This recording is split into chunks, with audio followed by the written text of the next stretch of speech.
They'll blanket you in Wi-Fi and profit off the radiation. Congregation collecting the people for that Satan. I keeps it blazing, cause I can read between the lines. I ain't blind, we unwind what they're really saying. Genetically modify what you're tasting.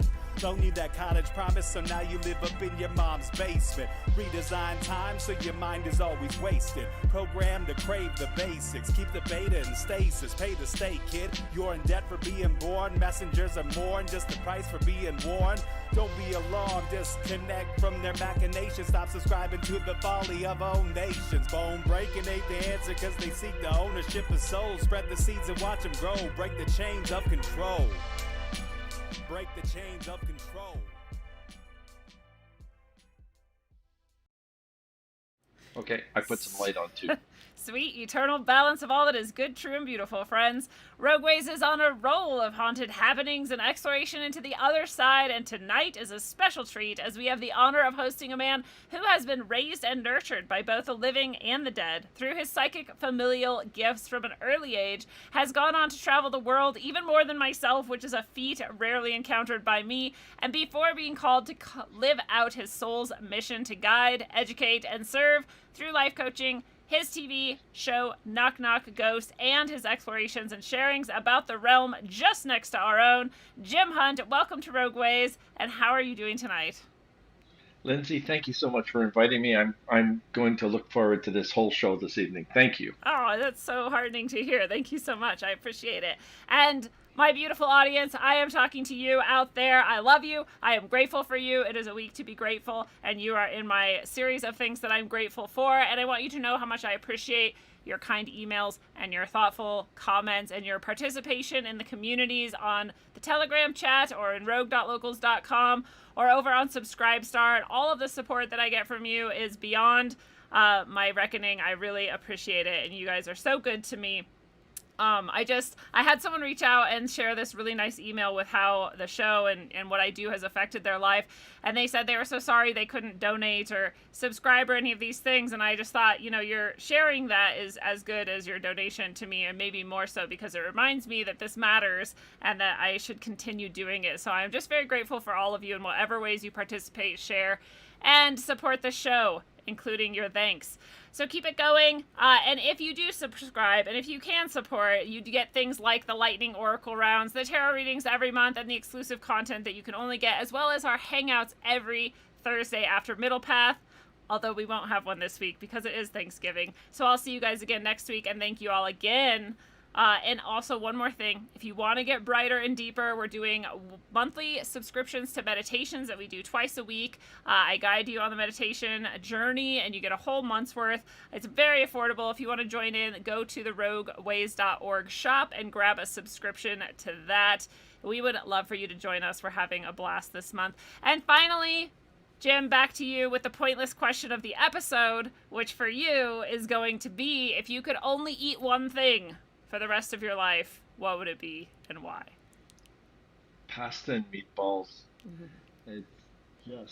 It's been a go-to since I was 5 or 6 years old. Well, it'll never end. It's a comfort food. It's delicious. It is a beautiful. Yep. Hot. Is it going to have cheese on it, or now I'm getting hungry? Parmesan cheese, homemade sauce, absolutely. Never in a can or a jar. And I make it from scratch myself, and my daughter loves the smell when she comes in and says, "Daddy, it smells so good in here," and that just makes me happy. So yes. It's awesome. I love that. I have decided that most combinations of like a starchy carb, tomato, and cheese are pretty amazing. Like, we have so many iterations of this, so I'm with you, but mine's going to be pizza. Okay. Awesome. Well, Jim, tell us where you came from and what your childhood was like. You had a really interesting childhood, it sounds like, and not necessarily the norm. Most of my life was, even to this day, it's not normal, and I am good with that. So, but my childhood was very different. It was, we were taught to be very silent and very quiet. I grew up in Lachine, Quebec, a suburb of Montreal, and in Canada. And basically, we had a church on every corner, and religion was a big deal back in the 60s, 70s, that kind of thing. So I was basically the sign of the devil, so I had to be as quiet as possible, and my mother taught me that. And I learned that the hard way because being a boy and rambunctious, I didn't listen. So I would do different things. Elementary school, grade one, draw what you did during the day, and I would do a rainbow around every stick person that I drew. And then the nuns and the priests would say, "Why do you have rainbows in front of everyone?" And I would say, "Doesn't everybody have a rainbow?" And they would look at me very strange and just say, "Okay, what's going on here?" And within days, ended up in the principal's office, and my mother would have to come in and just walk me home the 5 blocks and just say, "Jimmy, you can't say that. You can't do this. You can't do that." And I'm just going, "Well, I don't get it because I grew up with it." But again, being controlled by our environment to say that we're not allowed to do things that people don't quite see or understand. Yeah, and how hard for a child, you're like you're saying, like, this is just part of my experience. Like, doesn't everyone experience this? And I'm not doing anything wrong. And I never thought I did. And it was an interesting life. And um, it's not that I shut it off because I, I I don't know if a psychic medium or a psychic or anybody that's intuitive can actually shut this off. And if they say they do, I'm confused. So it stays with you. No matter what you do, it just stays with you. So you have a choice of accepting what's going on and live in silence like I did until my 20s or so, and then just started working with it and developing the tools, understanding what I had. The passing of my mother really made a big difference for me when I was younger. And then many different mentors in between.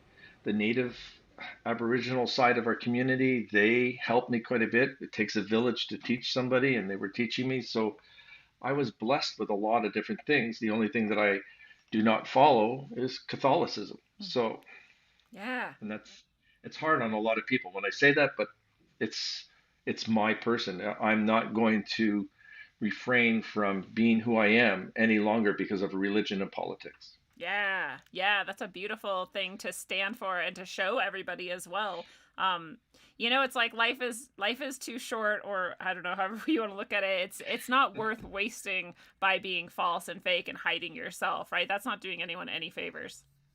No, and being a life coach as well, I'm the intuitive side of me is I'm allowed to bring that out into people, which really is I'm impressed by watching people learn from being so closed and controlled to allowing someone just to have a pizza their style, and they can put pineapple on it if they wanted to, and we're not going to complain about it because that's their style, and let everybody be.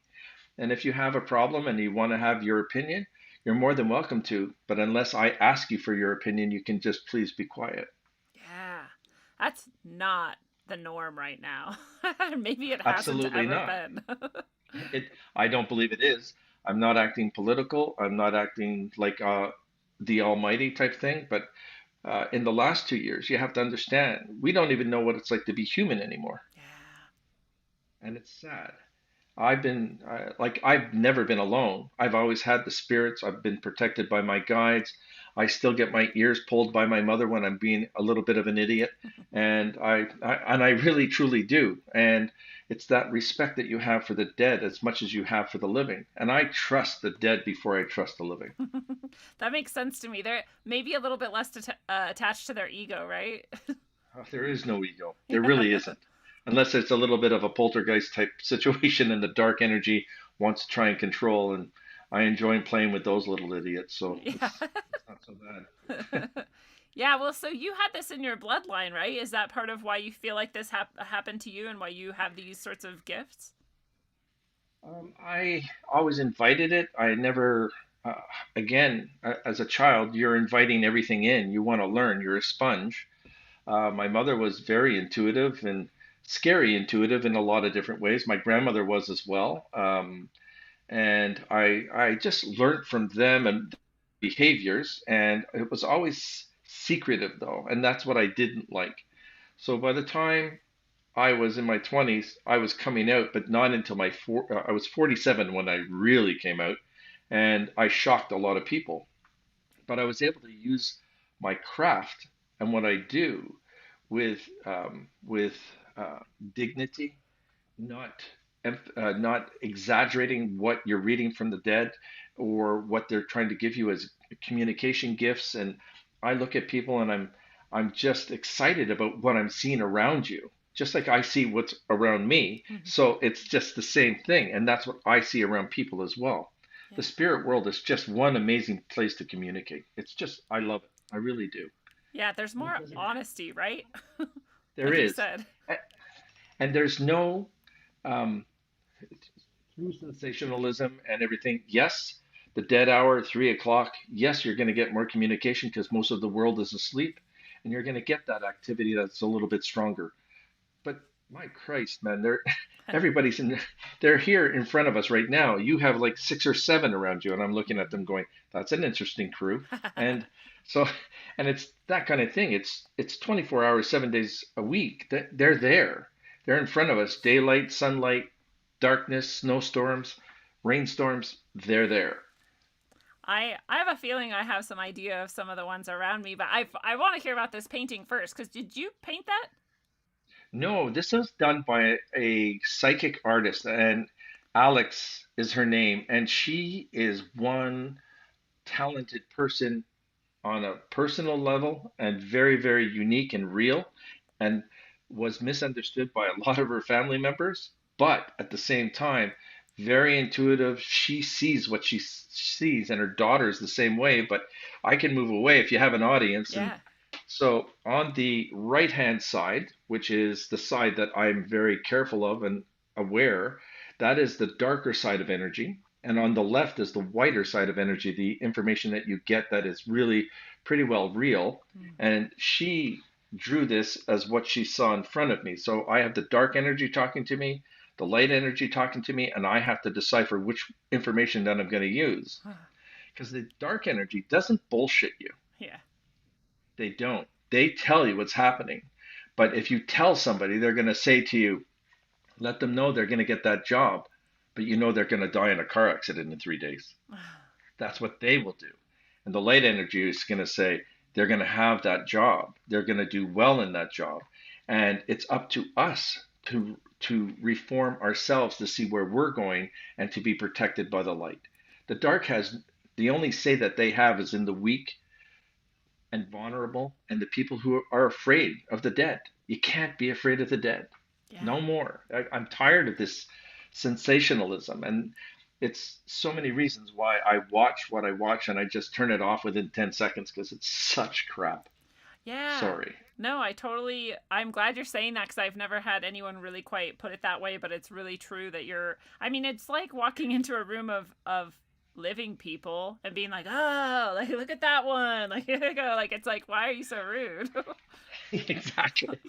And and it's up to us and it's a learned process and I've made mistakes and I've listened to them and that was my junior years. I'm a senior, I'm an old soul. I've been around many, many times. I respect every other psychic medium, sensitive, intuitive that's out there. We all have a different variety of of what tools that we have.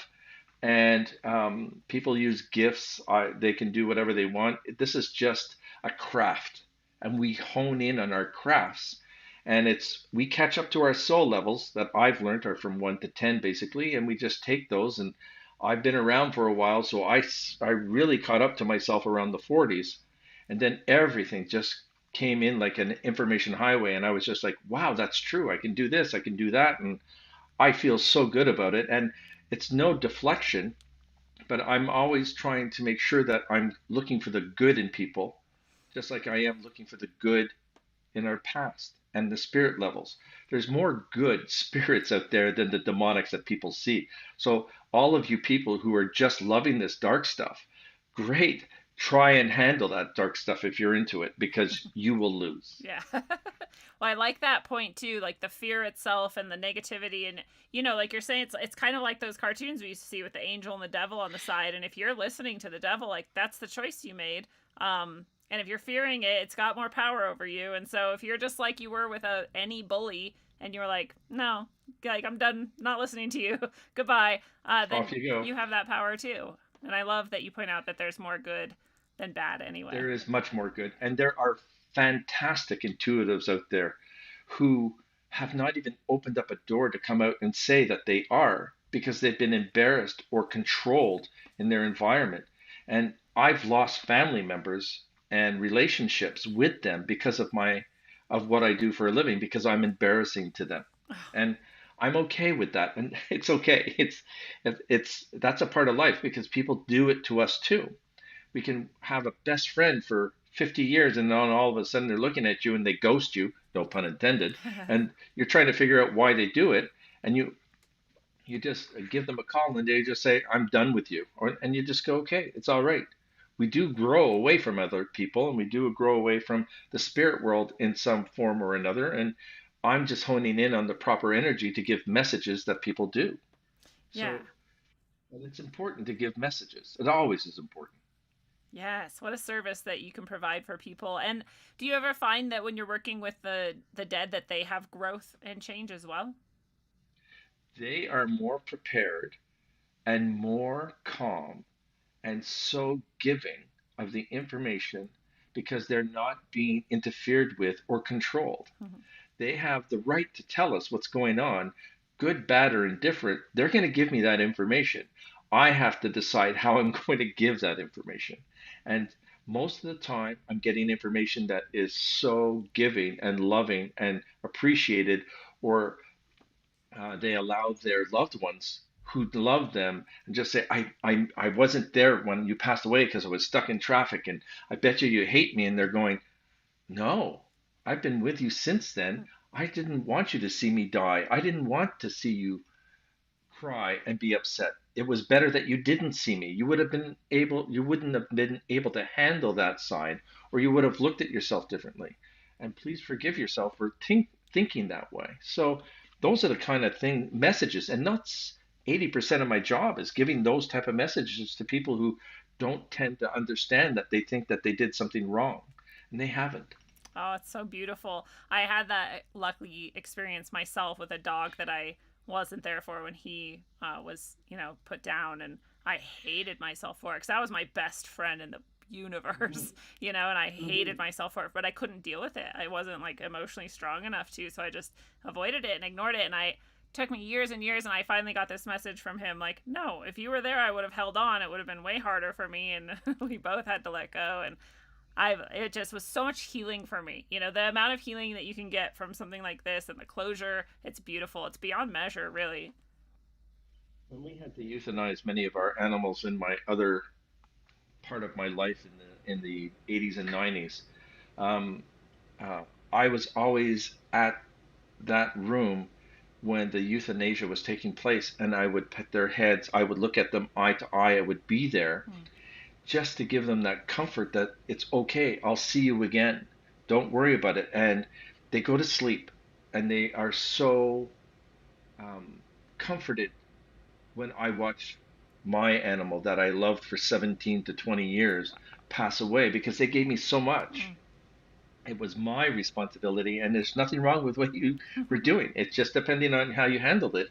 But I was there, and I watched Sam and Butch and, my God, so many Femur, all these dogs pass away, but I was there for them. Wow. So, and it was important. For me, it was important. Other people, wow, it's very difficult, but it was important. Yeah. Animals are just as strong in spirit as we are. Isn't that so crazy that there's religions and people who believe that animals have no souls and that they don't? I don't even get it. Neither do I. Neither do I. I'm like, you we can't just can tell? come back. We can come back as an animal. We can come back as something. We can be an elemental. We can be a spirit wandering our lives. We can be in different paths. We can do so many things because we are here as a reflection of ourselves, and our souls grow exponentially. It's just the bodies that die on us. So we have to come back and figure it out all over again. If I was an asshole in this life, I'm definitely coming back again to not be that asshole anymore. Yeah. Yeah, I love that. Well, do you ever find wandering spirits? And if so, is something go wrong? Is there something wrong with that? Or are they just having a good time? Like, do they need help? I love that question. There's a couple of things. uh, there's a term that's used here, and it's called a spirit going in a loop, and they're doing the same old over and over and over and over again. And it's not like I'm the um, the intuitive that is looking at them as a medium, and I'm seeing them go through it over and over again, and I'm saying it's time for you to go. Look at the light. Go here. Go there. They're not paying attention to you. So what you have to do, the smart thing to do, and I've told this many, many times, there was a woman who was a librarian who was hit at an intersection in Toronto. And I lived in this area of town for years, and I kept on trying to get this spirit to move. She just kept on going through the same pattern over and over and over again. I went back, did the history, found out about the accident. She had died in 1989, hit by a taxi during a winter storm, died immediately. And so that's where she stayed. She saw herself, I'm assuming, and just went through that. And I couldn't get it. So what I thought was, hey, she was a librarian. Let's get her attention. I brought some books from my home and I laid them down on the intersection. And all of a sudden, she stopped her loop, Wow. looked at the books. She looked up and around and she said, "Why would anybody leave books in the street?" And and she looked and I got her attention. She got my attention. I said, "You're no longer here. You don't have to be here. Take the books, go to the light. Your family's waiting for you." There is no thank yous in this, by the way. It doesn't happen like they look, they see the light, boom, they're gone. I have never seen her again. Wow. That's so So beautiful. it's awesome to do these things. And Yeah. I've done it in a few different instances. When I'm smudging homes that the last of the parents have passed away and they're still there because they wanted to die at home and they stayed there. And I have to figure out what's going on. And what I would do is, oh, I smell chicken soup. Why don't we make some soup here? The grandmother got out of the place where she passed away in the living room or the dining room or up in her bedroom, came down in her slippers and her house coat, came to the kitchen, smelt the soup, and I just said, "Your husband's waiting for you." Boom, gone. Wow. You have to really do your homework. You just don't. We are given a responsibility as a psychic, as a medium, as a healer, as somebody who has this ability to also help the dead as much as we help the living. Hmm. That's my take on things. Yeah. That makes sense. Um, I'm different. I'm sorry, but I'm just a lot different than other intuitives. no, I love it. You should be different. You should be exactly who you are. That's how we learn Thank more. You're teaching all of us right now. So yeah, that makes sense. You would find their what they would pay attention to and get their attention if they're stuck in this, and that just makes so much sense. And what a cool thought. Are someone's asking in the chat, and then we're looking at the painting behind you. If spirits are blue, like are they always? Do they have a color? So that's the depth of what she was seeing behind me in her image. Mm-hmm. And when I'm looking at you, for instance, Lindsay, I'm seeing much more of a horseshoe group of spirits around you because of your past lives. Mm-hmm. The nomad side of you. So I'm seeing a lot of whiter light than I am seeing darker light. You weren't one of the greatest, but in a couple of your past lives, but you learned from that Yeah. and you now become creative. You are an explorer. You passed away as a nomad and you froze to death, but you came back to this life to do the same thing, but with better courage and opportunity because you did not like sitting on your hands. You needed to do something. You were very tactile, visual, auditory. You have all your senses about you. And that's what they see in the picture is they're talking to me, they're touching me, they're not hurting me, they're trying to get my attention. Ah. Do you and you see spirits around me, and you can see who they are or what they are? Oh, I've got quite a few around you. Good. It's very interesting. Um, you have a lot of Aboriginal people around you. You were Peruvian, Hmm. I remember that one. and wow, I mean, a little bit of it. but that's still okay. The Peruvian side of you is with your guides that are still there, saying, "Come and eat with us. Come and be with us." You know, you were someone who was able to make the best of teas. So they wanted you back to come there, and they see that you needed to explore more because you were not satisfied with just living there. And You left, and this is where you froze to death somewhere, and they never saw you again, but they see you in this life. So now they're protecting you to make sure that you have cold feet at all times to remind you never to do that again. That's awesome. That makes sense. They should do that at night though, in the middle of the night when my feet get really hot. That's when they're like, Yeah. "Nope, you can deal with this." You are expelling energy through your feet, by the way. Ah, You are expelling the balance of energy. It doesn't just come through our hands, it expels through our feet. So you're letting go as much energy as possible because you're thinking constantly. You have a color orange aura around you, and I haven't seen you, I'm only seeing you from here to here, but it's a beautiful, beautiful essence of orange, which is a creative color, which is a creative person. The books that you're writing, those type of things that you're trying to prepare us so that we understand exactly where you came from, that's what you're doing to us. thank you. I didn't know You're I here was to going to teach get a us free as well. reading. It's This is what I do. This is why people call on me. I mean, I have more American clients than I do Canadian clients, only because of the connections that I'm having, and from Knock Knock Ghost and other things that I've done. And it's fun to do that only because I'm giving them a point of interest. Because even your United States, each state has a different form of energy in each and every single one of them.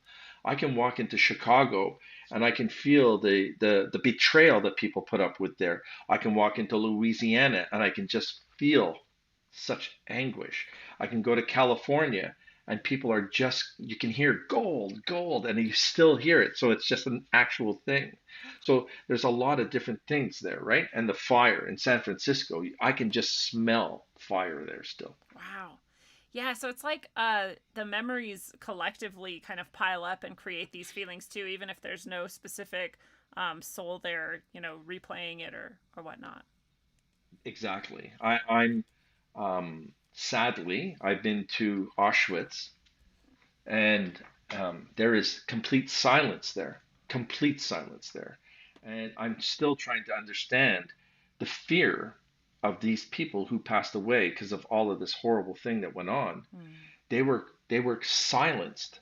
They were never given a chance. So these souls in a collective group, eventually we have to go there and release these souls so that they can move on. But they're stuck there. There's a lot of horrible energy that's surrounding them or keeping them captive as well. Ah, like demonic, the darker energy. Absolutely. The dark energy frightens the people continuously because they still feel oppressed and controlled. Why do you think there are these darker energies hanging around and trying to control and doing these things? Like, I'm just like, what are you getting out of this? Wouldn't it be way more fun if you went and had like ice cream and hung out on a beach or something? Like, what are you doing? Wouldn't that be nice? But it's just like humans who want control, who want power, who you have the narcissistic spirits just as much as you have the narcissistic human beings. You have the sociopaths, the psychopaths, the people that are the darker energy that's living amongst us right now. But those spirits are doing the same thing. So they're unforgiven souls. And a lot of them are trying to escape themselves as well. So when they're noticed or you're antagonizing them, that's all they know. So when you antagonize them, you let them go. I've released demonic as well. So, Yeah. and I'm not, it's not that something to be proud of. It's not something to be anything. That's what we were given an opportunity to do. So Yeah. one soul at a time. Yeah, it's fair. I was a teacher and it was like I had to teach the evil kids just like I taught the good kids, and I just had as much love, or I tried to have as much love for them as I did anyone else. Cuz they're never going to heal and grow if they don't receive that, and not to our detriment. We still have good boundaries, No, but we can just offer what we can. exactly. I And feel that's what we do. I feel the same about humans who are evil too. I'm like, don't have any better things to do? Like, this is insane at this point. Like, come on, take a break. I get so many stories from the spirit world about these people, like the Ted Bundys and the horrible ones. And I don't even like giving him credit, but Yeah. um, when we choose our parents, we chose this life. You've chosen this life. I've chosen this life. And the idea behind some of this is when we're going to be rotten when we come, we're rotten for a reason because that's a soul's purpose. We need to be that murderous type to increase our soul level to be better at it, that we'll never come back and do this again. And we don't. So it's hard for us to understand that, but in my world, that's what I see and that's what I feel. Yeah, I So that's what it is. that makes sense to me. I've had recollection too of past lives where I was very evil myself, and I was like, man, now I have to have a special kind of compassion for evil. That sucks. And we do. But when we notice that we have those feelings, you have to speak to yourself and your higher self and remove those contracts that you had from the past life. And that's what I've done. I've removed every contract that I've owned, and I've only learned this in this lifetime. So I've removed those contracts. I've talked to my higher self. Why am I still under contract to my ex-wife? Why did that happen? And you remove that contract so that when I come back again, she is not a part of my past life. I won't see her as a savior or a protector of my soul in a new life. I'll have better opportunities and more spiritual people around me to help me grow quicker. I feel like I have done that, and then now that you're saying it, I'm like worried that I haven't done it enough. Would you want to share with people like how you go about doing that? And I can get stuck in a subway and I can sit there, and then I am going to be approached by somebody who's less fortunate than I and asking me for money, doing this, doing that, and I'll just say, listen, I can't help you. But they'll continue to harass you in a way. right. And they don't mean to, but they it's as if they know you. Hmm. And they almost psychologically guilt you to at least pull something out of your pocket to give them something to shut up. Yeah. That's a contract. Okay. So I look at that person and I'm just going, dude, you're not getting anything from me, or dudette, you're not getting anything from me. I wish you well. I speak to my higher self and I say, did I have a contract with this person in another soul life? Because if I did, he needs to go. And so Ah. amazingly, he's off on the next subway. He just sits down by himself. He rocks back and forth. He's trying to figure out his next person to see. And Ah. I never hear or feel them again. It's You have to feel confident about what you're doing and not always feel like you're being attacked. And when you are, it's a contract. It's something that was there from your past and you need to get rid of it. And you ask your higher self, hey, why am I doing that? Hey, why am I fighting with my family? Hey, why did I do that? Why did I punch someone? Why am I doing this? Why am I giving someone road rage? It's all these little things because you were under an influence of owing somebody else something that you didn't finish in the first place. And then you're just saying, I helped you enough. Goodbye. Thank you very much. I'm off. Hmm.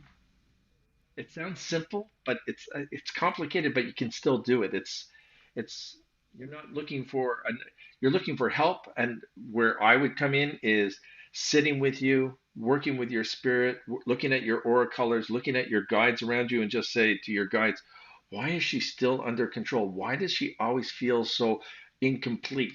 Oh, she didn't do this to this person, so she needs to go back and finish that so that she can get that feeling of completed an assignment or your teaching, because you only can go so far. And then you just said, I'm done. You finished your contract with them. Yeah. So you've let it go, whether you knew it or not, but you did. That makes so much sense to me. It explains a lot, whether spiritual or human. They're both spiritual, but you know what I mean. On whatever plane. I got it. Yeah. Whatever plane we're on. Yeah. I get it. You Yes. can just realize, oh, this harassment or this annoyance or this thing that just never seems to be getting better or going away. I could release that contract, and then it's similar to like a forgiveness practice. You could even do both and just start to release that more and more. And yeah, that makes a lot of sense to me. And understand something. We've come here, we were born, we've come with nothing, we leave with nothing, and that's a truth. But we really leave with a lot more from our soul because we've gathered enough information that we will go to a higher plane because of what we did to correct our past lives. So we've actually done something. we're not taking anything material with us because it's not there, but we're taking our spiritual side with us and just say, you know what, I didn't murder anybody in this life. I'm okay, so let's move on. Yes, sir. Good job. Or I lived with the same person my whole life, or I'm this, or I'm that, or you've done things and you give people, or your spirit side, your soul life, an opportunity to say, I completed a task, I'm done. I'll sit it out for a little while and try and figure out what my next job is because you're being educated when you go into the next plane. Oh, wow, you graduated. Congratulations. And do you want to sit this one out? Do you want to wait? Do you want to go right back? You have that choice. And you just run through it all. It's really cool. It's just you gotta not make it so complicated. Yeah, it makes so much sense to me. I always say I want to come back as a dolphin, but I don't know. That's pretty cool too. It is. It is. Someone Don't even know what our underworld is. someone asked in the chat as well, have you ever met what might be like an angel of death or a spirit of death, or anything like that? Non-human sort of entities and beings. So what are they asking? For ET type personalities? They specifically asked Or if you'd met the angel of death, but then I just threw in other things too. So okay. I don't know if there is an angel of death. What I think is someone is telling you that it's your time, and you're going, really? I'm not ready, you know? So you're giving this off, and the pain of it all is that you don't have an opportunity to say goodbye to some of the people. But they're explaining it to you that you'll get that opportunity by speaking to someone like me to give that information or to get some closure. So come on with us. You've done your job. You've done what your soul's purpose was. You have to come with us. And it's not like they grab you by the shoulder and out of your body you go. They just say it's time. And you're sort of almost looking at them and just going, well, I guess it is. And you're not giving up. You're just getting this euphoric feeling of, I've done what I've had to do and I leave. Because I drowned at 5. So my near death experience was looking above water that was no more than 12 inches above my face. Beautiful blue sky, sun hitting there, the water, you can hear everybody running in the water, splashing, and the deafening sound of that, and my eyes closing. And then all of a sudden, no, you're not ready. And boom, I'm on a wharf with a great big, like a handprint holding my chest from a body of a 5 or like a 5, 6 year old that there is no body fat to that body. And I was put on a wharf and choking up the water and spitting it out. And that was an experience that I'll never forget as long as I'm on this earth. That was something that was prolific. It made me understand life a little bit more. And it allowed me to know that I did drown in another life. I went through that process. There is no sense in me doing it again because that's what I was probably thinking at 5 years old. And they said, no, you've done that. Off you go. You're going to be this psychic medium and you're going to continue doing this until you're ready to pass on. And here I am. How many years? 58 years later, I'm still here. Wow. So Do it's you good. do you have a sense of how long your life's going to be, or is that a mystery to you? No, I do. Yeah. Are you happy with it? Oh, I am. Yeah. I am. It's going to be good. It's not going to be a bad thing. And the world, all the world doesn't know, but some people know. I started my life all over again. I have a beautiful 5 year old daughter. I have an amazing wife. I have an amazing life. So I want to be here for that kid to be able to be as independent and as real as possible because I failed the first time, I think, and now I'm really going to do it this time. Oh, that's so sweet. I love that. I was recently told that I was going to live to be 97, and I was like, wow, because I spent my whole childhood and young adulthood thinking I'm definitely going to die soon. Like, this can't go on much longer. And now I'm almost 40, and I'm like, wow, that's not even halfway. Like, this is a wild, wild ride we're on. Can I'm going to, Lindsay, I don't even think you've started your life yet. That's Your purpose has not even been completed. I think that you're just coasting. And there's some things that you were afraid of because of your aura colors, which I see even as you talked about it. But I know that you're going to be in a better place doing something completely different and outside of the realm that you're normally comfortable with. Wow, that's exciting. It is. And we all should be that way. We should all be looking forward to something. Yes. Well, and that open mindedness too to what it might be. You know, you think you're on this track and you think, like, well, the next thing is this and then the next thing is that, but you have no idea actually. It could be anything. We really don't. And we live with so many different circumstances because, we have all of we're selfish. We can be very, very possessive. We can be controlling, narcissistic. We can have all of these little attributes or big ones, depending on the situation that you could be involved with. But I've learned that you have to be as peaceful as possible with yourself. But being human, still, the loss of a friendship, the loss of a loved one, the loss of connections still hurts. And even as a psychic, and I can read really, really well, and you're looking, you don't want to be my friend anymore because you don't like the way I eat my food, something to that effect, and they just walk away. There is no rhyme or reason as to why we're doing that, but as human beings, but on the spiritual level, I've outgrown you. You've outgrown me. We don't need that.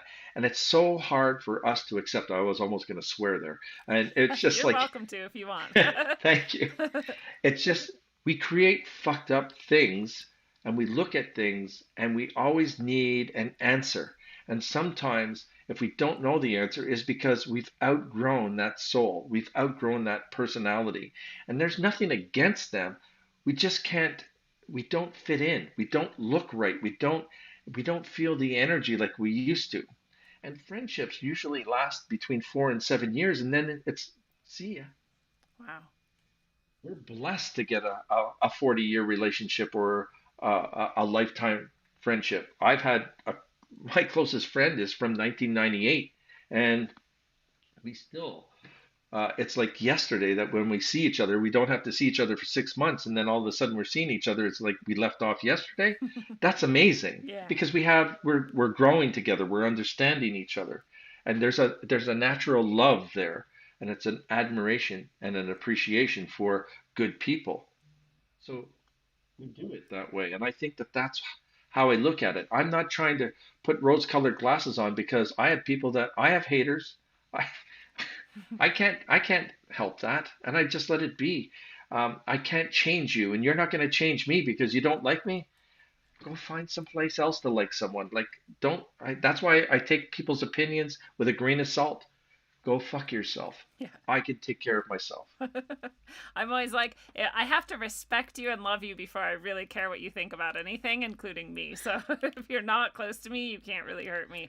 No, no. Yeah, that's a beautiful, and that flexibility as well, because I think we get stuck sometimes in ruts where we're like, well, this is again what I'm doing, and here's what's next, and these are the people, and I can't let go of those people because that's what I have, and what will I have next if I'll have nothing next? I'm like, no, you'll always have something next. Like You'll there's, always have something. yeah, And that's my life coaching technique is people are stuck and they say, I don't know what I want to do next. And I just going, and I share this with everybody. And I can tell people the first thing that I make somebody do in life coaching is look at yourself over the last 10 years, do an inventory on yourself, look at how much you've achieved. And how come you're not satisfied? Because you didn't complete the task that you originally wanted to do. None of those things fit. And what do you want to do? Oh, I want to work at McDonald's. Go work at McDonald's. yeah, I'm not telling you to not work at McDonald's. Oh, I'll embarrass my family. They're not working there. You are. Go and do something. Be happy with yourself. yeah. Do what you love, whatever it Simple. is. It's the KISS attitude. Keep it simple, silly. I will never use the word stupid. Yeah, that's fair. Um, Thank you. Well, Annette is asking in the chat. She said, "I don't want to come back. Can people not come back? Because a lot of people feel like this is a trap. You're trapped here. You're gonna die. You're gonna go somewhere, and you're gonna come right back, and you have no choice." And I'm like, I don't think that's how it is. I think we chose to be here. But so, could you choose to never come back here? Annette? No. No. Sorry. Sorry. I wish I had her birth date and year. But what I do know from trying to make people understand this is we have a lot of purpose and identity and um, don't think for 30 seconds that our protectors, our guardian angels, are the people that give us information. They have been here multiple times, hundreds of times probably, because they hadn't learned their lessons yet. But in the interim, they'll come to us or come to you or come to me and just say, you know what? You better not drive that car tomorrow. Or why are you taking that bus? Don't go on that boat. Don't go on that plane. Take your time. Or they'll say, go on that plane. And you're going to yourself the last 30 seconds of your life saying, my Christ, he told me to take the plane and I'm going to die, because that was what was happening. And you're going to come back because that was your soul's purpose, was to find out what it was like to die in a plane. Find out what it was like to die in the Civil War. Find out what it was like to be a Viking. Find out like it was to be eaten by a dinosaur. There's so many things that you had to go through so that you can train us who are alive not to do some of those things or to be better at it. It's so fascinating. I've heard this idea before that your guardian angels would kill you if it served your highest purpose to do so. And I was like, that's an interesting thought. Absolutely. 100%. And people don't get that. And it's so hard for me to make people understand that, because they think that their purpose was to work at the bank for the rest of their lives and have that painted smile and serve that client. And that's all they did in their lives. But that was their soul's purpose, because they probably did a million other things in their last life that they needed to calm down and just see what other people are doing. And that was their soul's purpose. That was it. I want to go back to the Auschwitz thing, because someone asked, does our continued focus on the horror and the darkness maybe add to that power that the dark? Absolutely. So what? Absolutely. How do you deal with that, where you're supposed to honor it, but you also don't want to keep dwelling on the horror and the negativity and start to release that? As human beings, we need to be reminded of the Holocaust, and we need to be reminded of the things that people have done, and that goes as far as the serial killers to what happened there, and or what happened at the Twin Towers. I can't even go near there because I feel so uncomfortable. But you need to, and I need to have the balls to go there myself, and I won't step within a mile of that place. It's like the same with personal healing, right? Like, it hurts so bad and you don't want to look at it, and so you push it away, but really you have to go look at it eventually. And I'm not sticking my head in the sand here, people. I do not do that. I am so much in your face that I'm not afraid. And again, you can believe or take what you want from me, but I'm not going to change my mind. And you can listen to anybody else that I've talked to. I've never changed. I'm still this guy. I'm liked and disliked or whatever, but most of the time I'm loved. And that's what I like the most, because I've given someone a sense of closure. I've given someone a sense of purpose, and then they feel better about themselves. And that's what life coaching is all about, is getting rid of the bullshit and start living for yourself and stop feeling alienated. Who cares what Tom thinks? Tom goes to bed and just thinks about who he can fuck around with next week. And you're there worrying about, oh, he said that I had a gap in my teeth. Who cares? Right. Yeah, I love that. I can tell that you're a really amazing life coach and that you get a lot of results and help a lot of people, and that's a beautiful thing. And I think there's people out there listening right now who are like, I'm going to do this. You can't underestimate the power, and I think it's even more, with someone like you who's very intuitive, psychic, and can see all of these things. You can't probably measure like how much more you get out of something like that than you do as someone who doesn't have those abilities and skills. That's what I'm trying to say. And I agree with you, but I'll confront you, and I'll confront anybody who's misled from my opinion if I'm asked. But I won't give you my opinion until I'm asked. Yeah. So that works in life coaching as well, because you're actually paying me to give you an opinion of things that need to be changed. So you're going to get the full Monty here, and you are going to get it all barrels. And what I must say is, people get mad at me during life coach sessions. They finish the session, they go, that son of a bitch, he pointed out too many of my errors and I don't feel good. But then they sit down and they think about it, and the following week they go, I was really fucking mad at you. And I'm going, I know, but I changed my lifestyle. I stopped going to that same pizza joint that gave me a cold pizza. I went to next door and I have warm pizza now. I'm going, that's all you needed to do. Yeah. There's so many things that we have to just let go. Don't hang on to this shit because I still hang on to crap and I'm doing this for a living. Yeah. So, I relate. I relate. I'm still working on it too. Um, I think that's good though. You know, if you don't have some people who are mad at you and who you aren't confronting them, then you're probably not helping them very much. Like there's that. It's not no. even really tough love. It's just honesty, and a lot of people are hiding, and that's what hurts is to see the truth. So And we're hiding from our abilities and our opportunities. And because we feel guilty, because the opinions of others are holding us back. And the spirit world is the same way. We're back here to give you information and an opinion of us, what we've done wrong, and they're trying to help us heal so we don't go through it again. And a lot of us don't listen. yeah, And that's why we keep on coming back. I'm getting better and better at listening myself. Um, well, let's Me talk too. about Greys and Bigfoots and those things. You Sure. encounter them as well? The Bigfoot thing, and I tell everybody I was in um, Colorado and I was near that Thumb Mountain. I'm sorry, I Is can't it remember. Garden of the Gods? No. No, I know that one, but this was quite far. It was near Vale, actually. Oh, okay. I haven't been there. So it was like snowing in July. So it was like, ugh, you know? Wow. And so I was there at a resort and I was doing reading. Just typical, you're going to have 2.3 kids, a picket fence, and you're going to live until you're 100. So I was doing that as part of a routine and just honing my craft.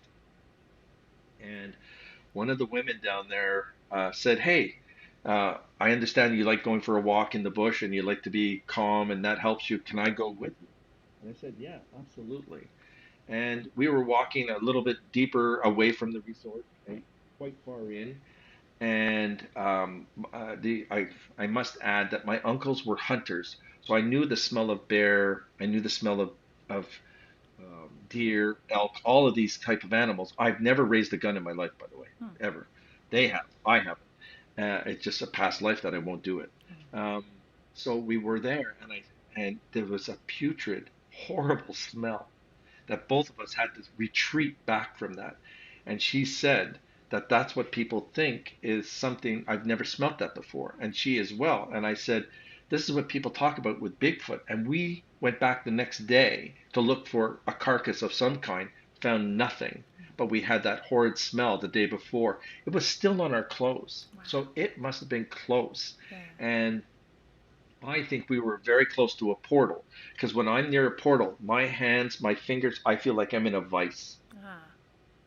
So we must have been interfering or it just left. So that's my Bigfoot story. So it's never, Wow. I've never seen one, but I've maybe ventured into his leftovers of whatever it was. It was gross. Yeah. And so that was that. And Grays, which some of my friends who are listening tonight, they still have a hard time with it. And it's my best friend's wife who still has a hard time with it, which is okay.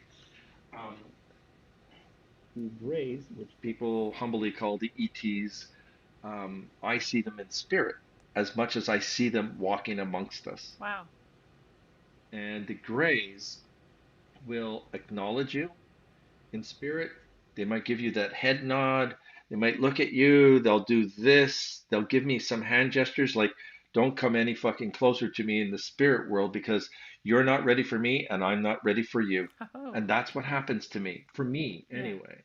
And, but to be acknowledged by them is a bonus for me Wow. because I feel like I'm I'm that much closer to meeting them and having a conversation with them.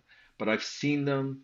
I've encountered a UFO with my father when I was younger, and my father said never talk about it because it's embarrassing. He was a Navy man. You understand it, very rigid, very powerful. Our our delivery wagon, which my father delivered groceries for my grandfather, we were in the northern part of Quebec. The car died. We looked up. My father said, "That's an army helicopter. Don't think anything different." And yes, Dad, not a problem. But we lost a little bit of time. Hmm. Even I felt it because we weren't in the same place. And if the car died, why were we another like near a stop sign when I didn't even see a stop sign? So that's the thing that hit me the most. And my father never talked about it, including right to his deathbed. He refused, absolutely refused. So I did see it, and it did look like the lights of a helicopter moving around in a the Tasmanian devil kind of thing cartoon, Wow. and it did that, and it was gone. So it's not like, oh, I was picked up and pulled in and did this and did that. None of that happened that I can feel, but definitely I've seen that, and I have seen many, many in the skyline. I'm like you, I've traveled everywhere, and I've seen them everywhere. Yeah. And so they freak me out. And the biggest place that I've ever seen them is in Berlin and Netherlands. Oh wow. That was like the most frequent sightings there? The most frequent sightings for me. Yes. Wow.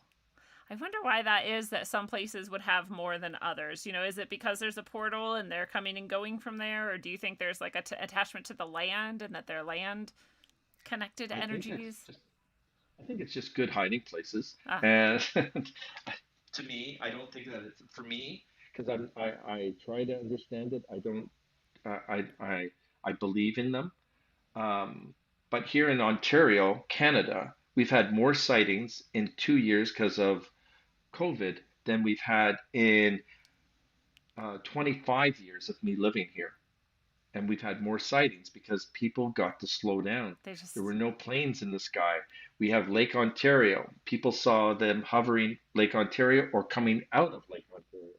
And these are the sightings. And we had a big sighting at um, not Justin Trudeau, Pierre Elliott Trudeau Airport in Dorval, Quebec. And people didn't know what it was. huh. And it's hidden. People won't talk about it. It's Yeah. whatever. It's so weird to me that still people won't talk about it with all this, all the evidence, all the people who see it, and all these things. They still think it's like taboo somehow. But I think it's more about their own fear of what it might mean and what it might imply than anything else. I don't know. When we talk about UFOs in this day and age, it was like me when I was a child at 5 saying that I'm a psychic and I see dead people. You shut your mouth, don't say anything because we don't know what you're talking about and you scare me. Yeah. Same thing. Do you have an idea of what the Greys are? I mean, are they aliens from another world in your experience, or are they something else? If you can. Those are different galaxies for sure. They've been around. Um, I'm learning more and more about what was seen on the moon, and I always thought that was like BS, but now I'm starting to hear my guide saying that wasn't BS, man. Like, what are you thinking? Like that there were Like that was structures on the moon and stuff? there were actual contact with Apollo when they landed on the moon, and they had to be quiet about it. Like a being named Apollo? No, sorry, the Apollo spaceship, the Oh, one, the okay. lunar landing that we had in 1968, Hmm. they had 9 sightings. Wow. So That's why they were all like angry when they got back and they couldn't talk about it. couldn't talk about anything. Yeah, the hush hush words, right? So, do you have any sense then whether or not the moon itself is a? Some people think it's like a base, like a falsely constructed base, and not a natural body. It's a dark side of the moon. We never see it, right? Right. So that's where they are, and they just come over and visit us every once in a while, and that's probably just a point of coming there. And I don't know about the Mars rover, but there's been sightings there as well, from what I hear. I don't know enough about it, but I believe in the ET world, the Greys, and um, they don't call them UFOs. What do they call them now in the new release? Oh wow, I don't Oh, I know. forget. I UAEs don't. or They're giving something? them UA. Yeah, they're giving them some new title. You know, just to Unidentified confuse us aerial. even more. I think it's Yeah, UAPs, unidentified aerial UAPs. phenomenon. Yeah. Yeah. Okay. Why not just fuck us up a little bit more by giving us a Right. new acronym, right? So anyway, Then we can't connect all the dots ever and make sense of it if we can't see the whole picture, they're right? not going to let us. But I have a strong feeling, and I have some very close connections that are saying that in my lifetime we will have a connection. We will meet them, Ah, interesting. and And I've been told, and I believe it actually. I feel good about it. I feel like I've They're not had here to hurt us. okay. So I feel like I've had interactions and some seem good and some seem bad, and I don't know if it's even the same entities or if it's different, completely different classes of entities, and I'm just conflating them, you know? Um, I, I think that they're higher levels because you are more than just two and three dimensional. I think you're a fourth dimensional personality. So you get to feel and see them a lot more. Wait until you start practicing on your fifth. You're gonna just be you're gonna be like, give me more. I can never get enough. Um, what about the shapeshifters? Are these a totally different, another class of entity? That's another class of entity. They are amongst us. They are, you know, people in the native Aboriginal community call them tricksters, but they usually turn themselves into birds, that type of thing. That's the old school ways. But I think that they are very strong and live amongst us more than you can imagine. And ask any psychic medium that if we do see them and we are in their presence, they bolt, they leave, they will not stick around, and they take off. I've seen them at the airport in Denver, the airport in uh, oh my God, what is it? Heathrow. Ah, Those are the two major ones that I've seen multiples there. hmm. Not just one shapeshifter. They were teamed, and they were just wandering the airport. It was so weird. Weird. Because there's also ideas about those airports that there's a lot of underground action going on. Do you think they would be connected to that? You see, I hear about that, but I would love to believe that. But I can't say that that's true because I'm really saying I don't know, Yeah. but I want to believe that. That's something I want to believe. Yeah. That makes sense to me. And are they look human though to you, but they could present themselves as anything, right? They can be anything. They can turn themselves into an animal and sit in a cage now, and be that dog that belongs to you, or they're the janitor that is cleaning a washroom. They are the passenger waiting to get on a plane. There's It's quite interesting. Do you think that's what doppelganger sightings are from? Shapeshifters? Yep, Huh. absolutely, 100%, 100%. They're just like, I'm just gonna Totally. sneak in here and see what this person's life is like. Yep, and just figure it out, and they go. It's crazy. It Interesting. is. What do you think their goal is? I think they're here to learn, like we are here to learn, and we are we are the bottom feeders here, I think, because we have too much emotion, we have too much conflict, we're way too angry, and they are just trying to figure out why are we doing all of these things to Why? Yeah. ourselves. I can That's what they're looking at. I can relate to them a lot because that's what I spent a lot of my life like. What are we doing this for? What are we all doing here? Like, come on, guys, let's get it together. Enough is enough. Yeah. Oh, I totally relate. Um, so then I feel almost kind of sad for them. That's not the right word, but I have some compassion because I bet it's very strange for them to be here and to see all of this and to I don't know, but I don't know if they have any ill intentions either. So I don't think that they have ill intent. I don't think that they are. I think we as human beings that live on this earth, we hurt ourselves. yeah, I don't think that Greys, shapeshifters, everyone looking for Bigfoot, they're not here to hurt us. It's hearsay that a Bigfoot ripped somebody apart and ate their flesh. It's like bullshit to yeah, me. They have no interest. Why would they want a minuscule, skinny white guy or anything else that's there and just saying they taste pretty shitty, so I don't want to do that again? That's not what they're doing. They don't. I think it's just part of life. They're just here to explore like we are. The problem is they get caught. I was gonna say that's probably why they take off, you know, and same with Bigfoot and same with all of these because they're like terrified of us because we're so vitriolic. Like they have no idea what we're gonna do. What's in his pocket? Yeah. Oh, what about elementals? That's a totally different class Elementals again. again. A whole different species of whatever we are as a human, but they protect. our environment. They watch out for our environment. I did, I haven't, but I will be soon because we're getting a dog. So we're going to be walking more. But the elementals, they don't like when we cut the trees down. They are fighting in the rainforest. They are creating mayhem. I know they are. If you've been there or close to it, you can feel the scarce energy. You can hear the screams of the trees. And I just ask anybody, avoid the city lights, go as far north as you can, park the car, shut everything off, sit in the darkness of a forest and watch the trees breathe. It's the most beautiful thing. It's like watching the northern lights in a way.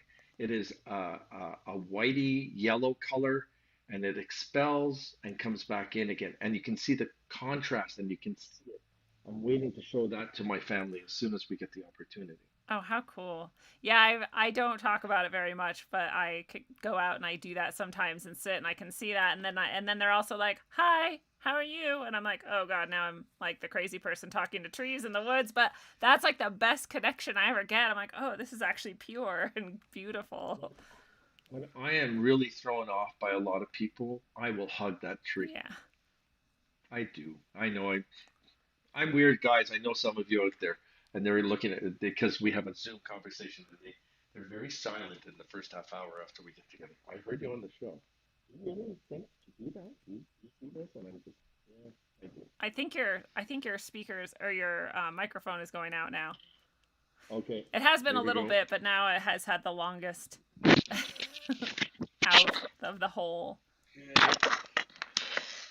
thing. Yeah, I don't know, because there's something in it too that's meditative and that's healing for people to go out and be with the trees. And I don't think people do it enough, and to realize that, people always want to know, like, how do I get a deeper touch and how do I access my own spiritual side and how do I start talking to these things? And it's like, that's one of the easiest ways. Go out and just sit in nature alone with nothing, no phone, no book, like no distraction, and just sit there for a while.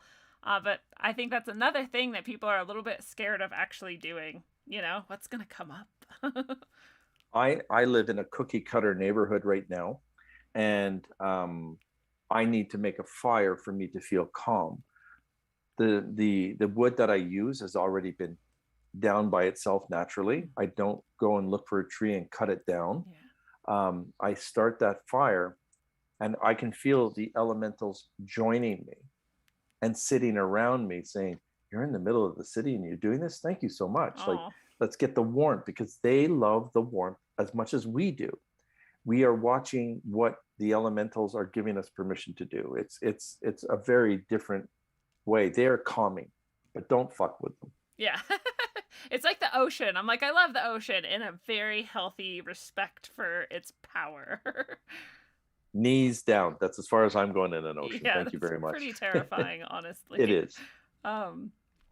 So when you had your near-death experience when you were 5, is that the only time you feel like you've been beyond your body or out of this life or to something that might be like an afterlife? Absolutely not. I think that I've done out-of-body experiences since I was a child. I have a very close friend, Jerry, because I know you're listening, and he's just going to get mad at me for that one. Hi, Jerry. I am about 400 miles away from my hometown. When my parents have passed away, I've always asked Jerry to bring flowers to my parents' grave on the anniversary. They have both died in the death of winter, except for my father in the summer. But my friend Jerry has gone to the gravesite, and there might have been a snowstorm, and there is a divot at the grave where I have sat and said hello to them. And the thing that I need people to understand, my mom is here, my father is here, my family is around me, but I do the respectful thing because that was the last place that I let them be. And for me, it's a sense of comfort that I can go in there and say hello to everyone. And that's when they all gather, because that's the last place that we all felt the anguish, the anger, the sadness, the loss, what they represented to us, how they taught us, everything that they gave us, the tools of who we are today, I do it with respect, and I go there and I say, hi guys, how are you? Mom, I miss your pasta and meatballs. Hey, Grandpa, you made the best cabbage rolls ever. My grandmother, hey, when was the last time we had a beer together? Like, do you understand? It's just, I'm talking to them. And the divot in the snow, Jerry says, is an unbelievable thing to see. Wow. Because he knows I was there. That is so amazing and beautiful. And it's absolutely, the respect, but it's also the like the attention that you give. I feel like what we now call worship at one point literally just maybe meant attention. Like, you give attention to yourself, you give attention to your soul, you give attention to your allies and to your ancestors, and that this is part of what keeps your connection and keeps the energy flowing. And it's not worshiping, right? It's just No. giving love and receiving love. And I think that that's where we need to connect. And I have some school chums from back when I was 13, 14 years old. We, through COVID, we've all connected very well. And I've even allowed others who have never been a connection of my hometown to join us. And they're good people. And we have a great time together. And we have this social event.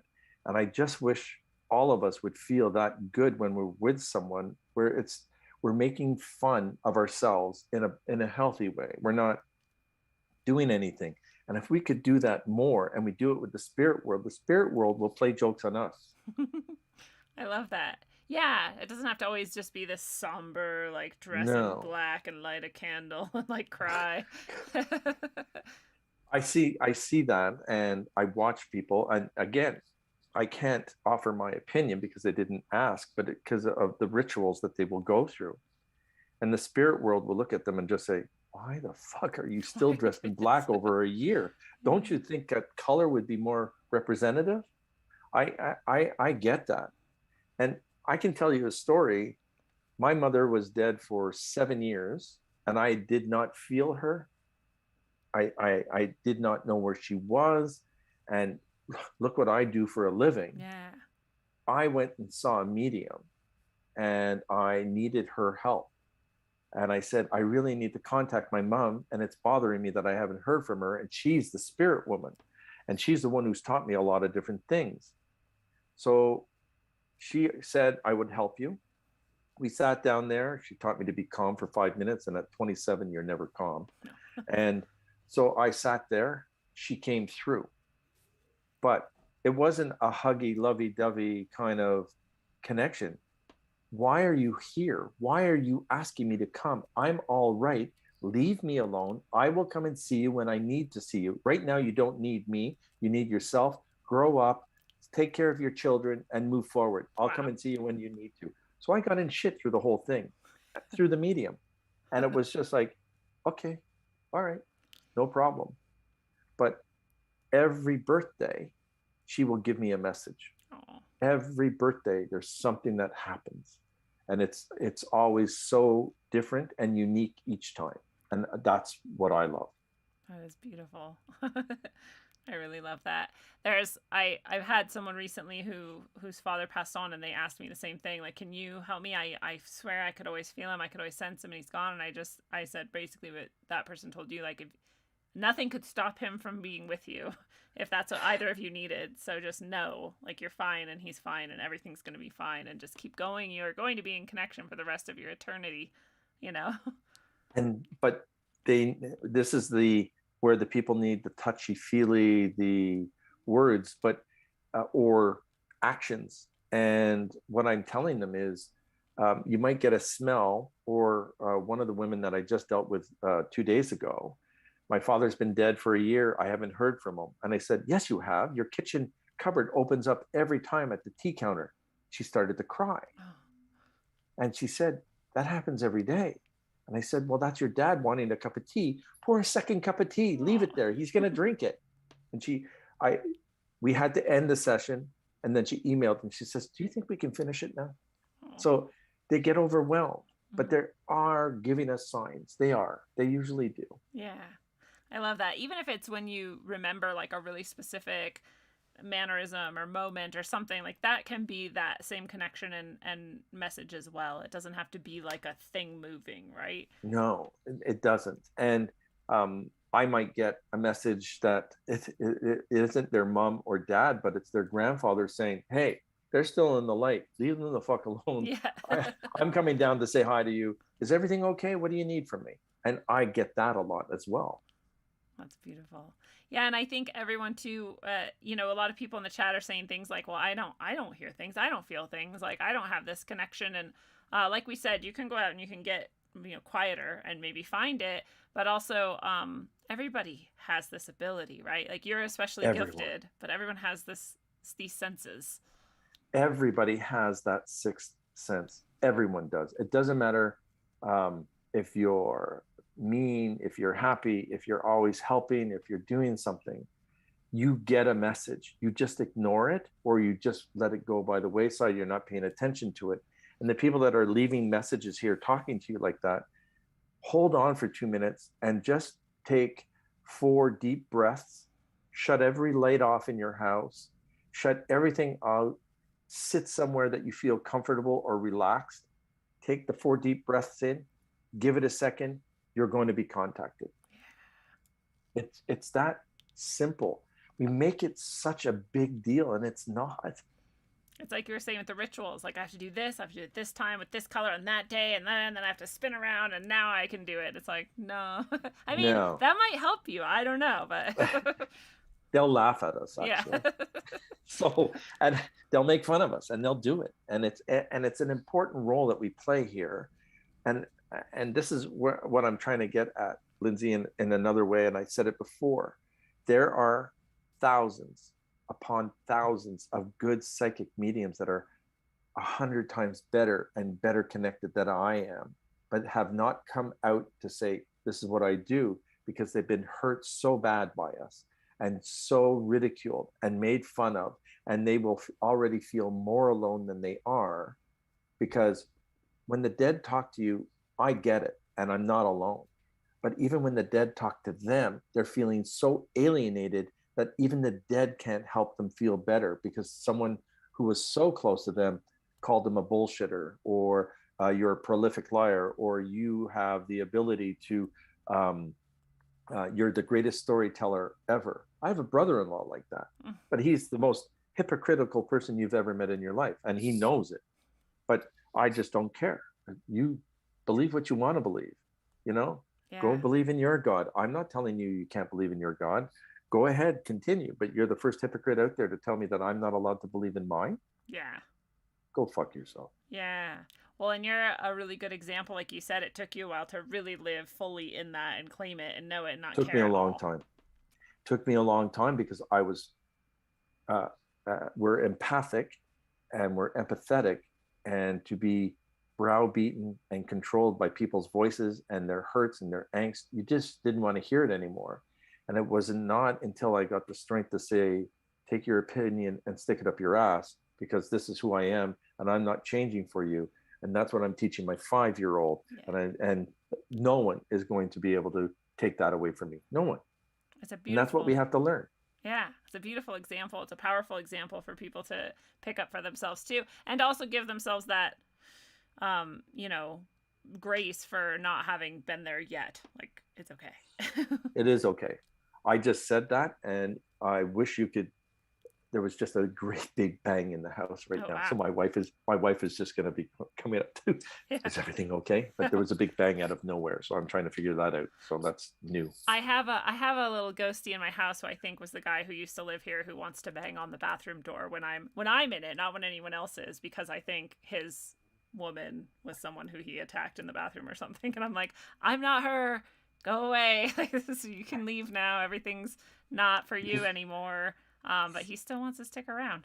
But all you have to ask him and just say, I'm not hiding from you in the bathroom, and I will confront you. I will open the door, stop knocking.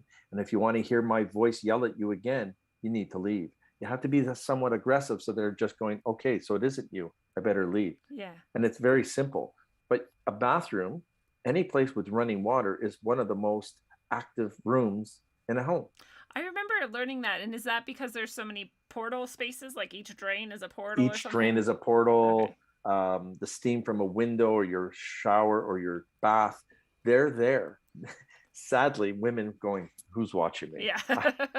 That's the problem. So people will feel uncomfortable or whatever. And my mother would just say, see my wife, I'm just watching the footsteps, sorry, because of the bang. But I can see them and I'll tell them, get out. Give me some privacy here. Yeah. And you just treat them like you would treat anybody else. Yeah. So if somebody was doing that on my bathroom door, I'd be like, get out of my house. and this guy was some kind of a carpenter and an alcoholic. Yes. Okay. Yeah, and I think he was very disturbed. He had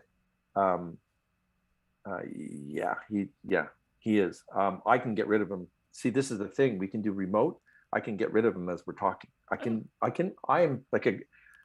I'm like a woman. I can multitask, people. This is, well, because I have gotten rid of things before too, and I could, but I have this weird compassion for him, and I'm like, what do you need? Like, do you need something? Because I feel like your life was shit, and I don't know if I'm supposed to help you in some way or if you should just get lost. To say, you know what? It's weird. He's missing his bacon and eggs. Oh. So just say, tomorrow's your last day. I'm making you bacon and eggs. When you're full, please leave. Okay. I would love that. I bet you, and we'll contact each other and let me know if that works. Okay. But I'm being told the bacon and egg thing. Okay. But this is what I do as a psychic medium. Yeah. I can pick up immediately. And your aura colors change too right away. Oh, wow. Because you become defensive. Oh, when I am confronting him or thinking about him. Thinking about him, you become very, very defensive. Yeah, and I think he hurt a lot of people and beings. He did. So I'm like angry at him. Yes. He buried animals in the backyard. That's, that makes me the angriest. Like, I think he hurt people too, but first I'm like more concerned. I know. About the puppies. I know. It's okay. Sorry. I see and feel your energy because your higher self is talking to me saying, just now tell Lindsay just to chill. Everything's going to be okay. Take a breath. Yeah. I'm like, I have to forgive him. Well, I've been doing a lot of work to try and like heal the land too, because I feel like there's all this just literally like trauma buried in the dirt here. And I'm like, God, this place. Wholesome. Are you allowed a fire at all where you live? I have wanted to build a fire, but haven't been given permission yet. Don't get permission. Just do it. Just fuck everybody else because you're not there, and just have a screen and a bag of hot dogs with you. I'm making my barbecue. Leave me alone. Yeah. And then just go with the intent of removing anything that has been imprisoned by this man, and you'll find the peace that will go. Just say you have the freedom to go through this heat. This is a heat source where you'll be protected and go to the light through this fire.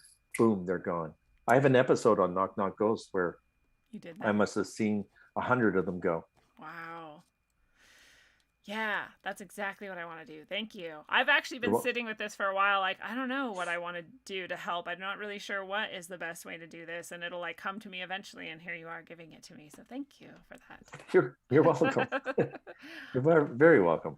I appreciate it. Well, I know that we were aiming for about an hour and a half, but I wanted to ask you about this time period in general that we're all going through as humans and how you see that and what your hopes are for it. This time period as in what? I'm sorry, I don't quite understand. Like whether you look at it as like the whole COVID thing and the pandemic, or whether we're going through some sort of like changes as a human race altogether into like a new age, some people think, or do you see any of that, or do you think it's just the same old sort of human drama? It's human drama in a lot of different ways. We've come together, a majority of us have come together to help work our angst out, and we've been able to pull the evil out of our midst, or they actually are more pronounced because they're coming out of the woodwork. And soon enough, all of these will go back into the dirt that they came in from. And it's just a matter of time that this will happen. I'm glad that it's happening now because it'll be another 200 years before this happens again. And what it's doing is we're cleansing, we're letting go. And I am not vax or anti-vax. I got vaccinated because I want to still live and do my thing. And if the anti-vaxxers don't want to do it, that is still their responsibility to themselves. Yeah. But don't, again, it's an opinion. I'm not interested, but I am interested in the vaxxed people, because now I can go to your home, help you get rid of that idiot if I wanted to, and I don't have to worry about coming home and getting COVID. Yeah. So that's my opinion. But I won't step into anybody's house that hasn't been vaxxed or taken care of. And I don't care what the theorists say or the conspirators and all of that. We've gone through it before. My father had tuberculosis. That was something that was horrible and incurable for a very long time. My father lost the lung. He came out a completely different man and was never the same again. We're not going to come out of this the same either. Yeah. So I think to be honest, I'm coming out with more compassion than I was in the past, but I already know my friends and my enemies now. That's the good thing. Well, a lot of people have felt like like you said, really, we've had a time to slow down and step back and really observe a lot and maybe get in deeper connection. And that's been a really positive side of this. And then, like you said, there's a lot more evil that's coming out. It's at least more visible. And anytime you're cleansing something, it's like when you wipe like my fan or whatever, like you wipe and you're like, oh my God, there was that much dust. Like you're just seeing it now. But it doesn't mean that it's new or that it wasn't there all along, and that it's not going to go away. And it isn't going to go away. But eventually it will. And they won't have any recourse. They won't be able to do anything because we won't put up with it. And this is the old adage for me: good over evil, just like what you're seeing behind me. Yeah. I listen to the good and I understand the evil because they have a purpose as well. But I only take what I need from them to help the good. I love that.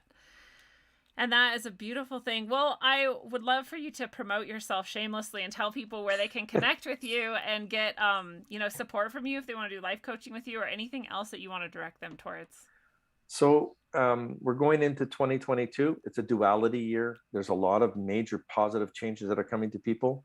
You can reach out to me. I have 30-minute and 50-minute appointments. And I'm telling you, people, it's just come for the 30-minute one.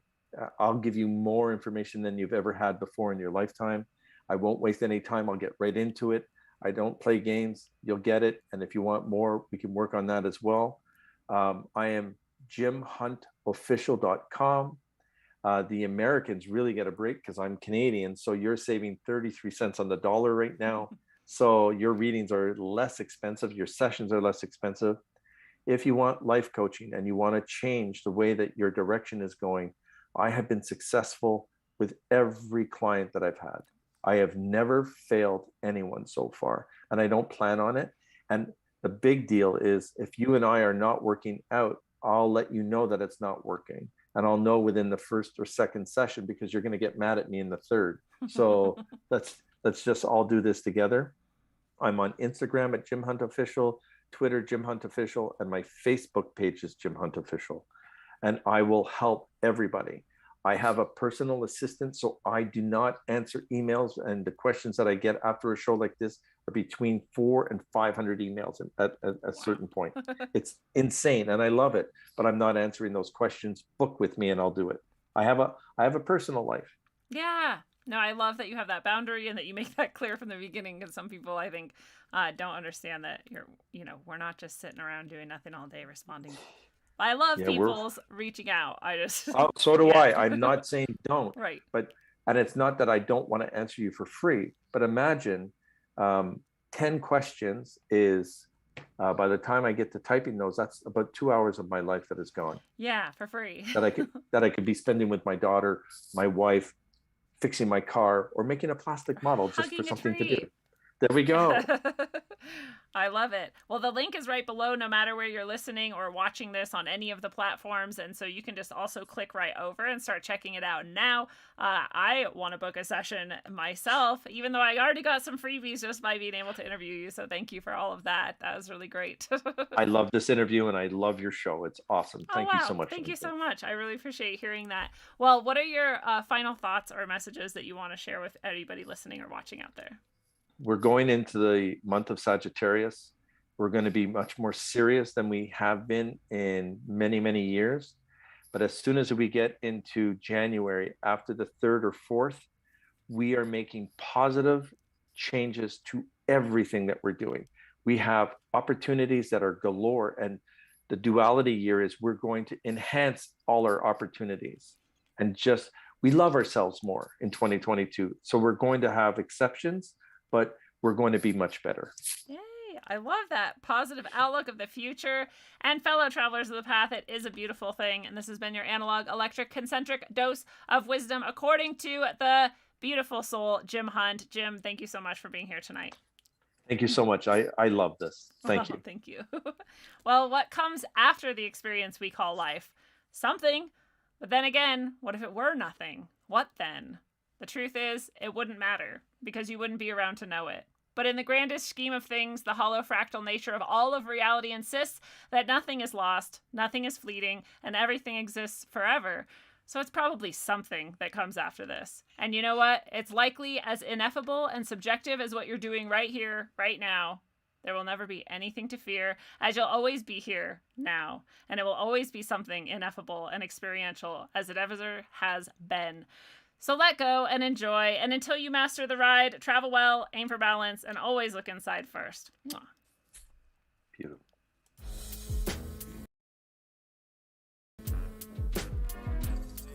Yeah.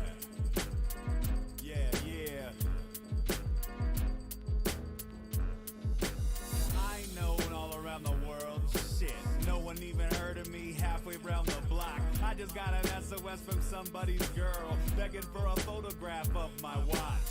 Most don't know what time it is. I don't know whose mind this is. Snowing in my sinuses, the league is gonna find the kid, administer punishment. Underwater drumming squids, fuckers wanna pummel and toss them in the rubble bin. What a dumpster fire, motherfucking why? Tried to fuse it in. If your thoughts are living, grow tired. Split have been a mouthpiece in your mental housing. Sent to finish bounties on everyone who's doubting. There you have it, folks. There's the first round. Contestants know what they won. This insanity. God damn it, Chuck. Said tell them what they won. Took a little breather while we took a break. Went to a park and stole a rich kid's cake. Steak and marijuana too, bumping some Nevada tunes. Wash it down the clown with some of Svetlana's brew. Who the fuck are you? That's what they keep asking. Kevin Garvey on a beat, international assassin. Smashing like my life's at risk. Caskets for the brightest spit. Rip mics tell arthritis hits. Still might make a life of this. Never will concede my run. Clever with deleted funds. Ever undefeated punk professor of the beaten drum. Well, goddamn, that was embarrassing.